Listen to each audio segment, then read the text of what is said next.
তাড়াতাড়ি আসো, আমি রেডি হয়ে বসে আছি।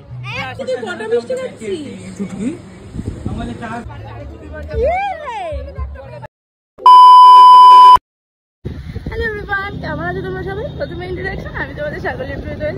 আমি শুরু করতে পারিনি ব্লগটা, ভাবছিলাম যে ব্লগ আদৌ করবো কি করবো না এই ভাবনাতে।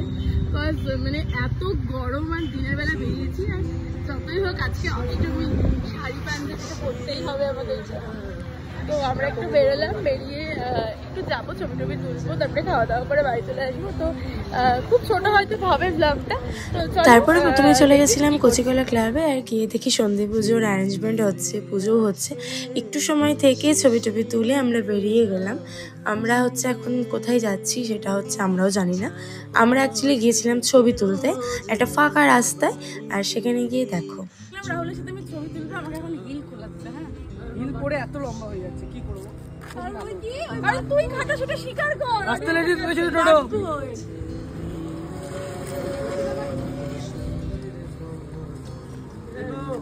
আর তারপরে সোজা চলে গেলাম অভিযাত্রী ক্লাবে এই পাবলিকের সাথে দেখা করতে।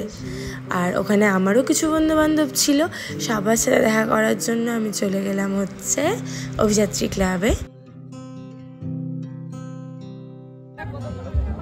আমাকে এগুলা জোর করে করানো হচ্ছে। এটা আমাদের ম্যাডক্স। এই যে বললাম এটা আমাদের ম্যাডক্স, বালুরঘাটের ম্যাডক্স। আমাকে বললো যে তুমি তাড়াতাড়ি আসো, আমি রেডি হয়ে বসে আছি। ওই আসছে, আমি প্রায় এসছি 1:30টার সময়। আমি যাবো, ও কি আমার বয়ফ্রেন্ড যে ওকে আমি টাইম দিব? ও কি আমার বয়ফ্রেন্ড? বড় বাল।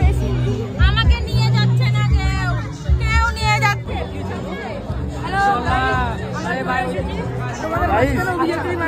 হ্যালো কেমন গরম? ভিজে গেছে ভিতরে সব, স্নান করে গেছে সবাই। যেখান থেকে চিপবো জল বেরিয়ে জামা চিপলে বিশ্বাস কর, আমাকে এভাবে তুলে নিয়ে এবং ঝাড় জল বেরাবে। তারপরে সোজা গিয়েছিলাম খাওয়া দাওয়া করতে, তখন মোটামুটি 3:30 বাজে। আর সেদিনকে তাড়াতাড়ি গিয়েছিলাম কজ আমার সাজানো ছিল। আর এদিকে দেখো আমার পাতে 4-4টে মিষ্টি দিয়ে দিয়েছে, কজ ওদের সবার পাতে জায়গা নেই তাই দিয়েছে। আমি একাই খাবো জন্য কিন্তু দেয়নি। হ্যাঁ, আর খাওয়া দাওয়া শেষ করে যখন বাড়ি আসছিলাম, দাদা ভাইদের সবার সাথে দেখা হলো, আর ওরাও বাড়ি যাচ্ছিল। একটু গাড়িতে যেতে যেতেই গল্প করতে করতে আমরা পৌঁছে গেলাম। আর সন্ধ্যাবেলাও বেরিয়ে গিয়েছিলাম ঠাকুর দেখতে। দেখো আমাকে কেমন লাগছে অবশ্যই কমেন্ট করে কিন্তু জানিও। আর আমি ড্রেসটা যেটা পরেছি এটা কিন্তু আমাদের শপের, ফরএভার ফ্যাশনের। সবাই মিলে চলে গিয়েছিলাম নিউ টাউনে। তখনও আমার অর্ধেক বন্ধু বান্ধব এসে পৌঁছতে পারেনি, কারণ ওরা ছিল প্রগতিতে। আর এটা ছিল নিউ টাউন ক্লাব আমাদের বালুরঘাটে, যেখানে এবার থিম ছিল অপারেশন সিন্দুর। খুব সুন্দর হয়েছে। আমরা এবার যাব ভেতরে, ভিড় ঠেলে ঠাকুর দেখতে, বিকজ ভিড়ের চক্করে এখনো অবধি একটাও ঠাকুর আমরা দেখে উঠতে পারিনি। গুটি খায়ে ঠাকুর আমরা দেখেছি। আর এদিকে মেঘার অবস্থা দেখো, ও ফাঁকা জায়গা পেলে ওদিকে ঢুকে গিয়েছে, আমি এদিকে সরে গিয়েছি। এত ভিড় ছিল মৌমাছির মতন। তা সেটাও তোমাদেরকে দেখাবো। তো চলো আগে ঠাকুরটা দেখি। ভেতরটা ছিল খুব সুন্দর, ঠাকুরটার সাজও ভীষণ সুন্দর ছিল। ঢাকের সাজ প্রতিটা দুর্গা মায়ের যে থাকে, প্রত্যেককে ভালো লাগে। আর দেখো আমরা ফ্যান পেয়ে এখানে দাঁড়িয়ে যাব একটু পরেই। আর যখন দেখতে পেয়েছি যে এখানে কুলার আছে, ব্যাস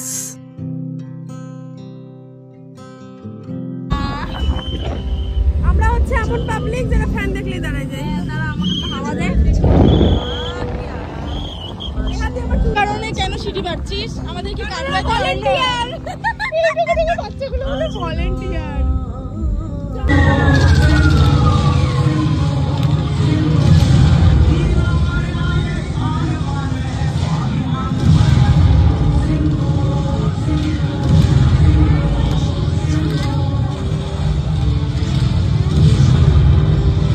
তারপরে দেখা হয়ে গেল জানময়ীদের সাথে, আরও কিছু প্রিয় প্রিয় মানুষের সাথে।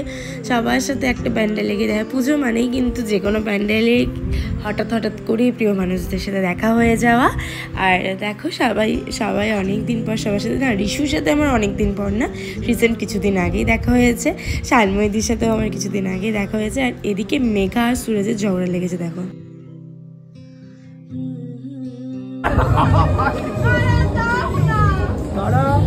তারপরে তো আমরা চলে গেছিলাম আবার একটা ক্লাবে, মানে অভিযাত্রী ক্লাবে। আর তারপরে আমি আর কোনো ভ্লগ নেইনি, তাই এখানেই ভ্লগটা আমাকে শেষ করতে হবে। এখানে আমরা বন্ধুরা মিলে একটু আড্ডা দিচ্ছিলাম। তো আজকের মতন টাটা, দেখা হচ্ছে কিন্তু নতুন একটা ভ্লগে। টাটা। ফিরে ফিরে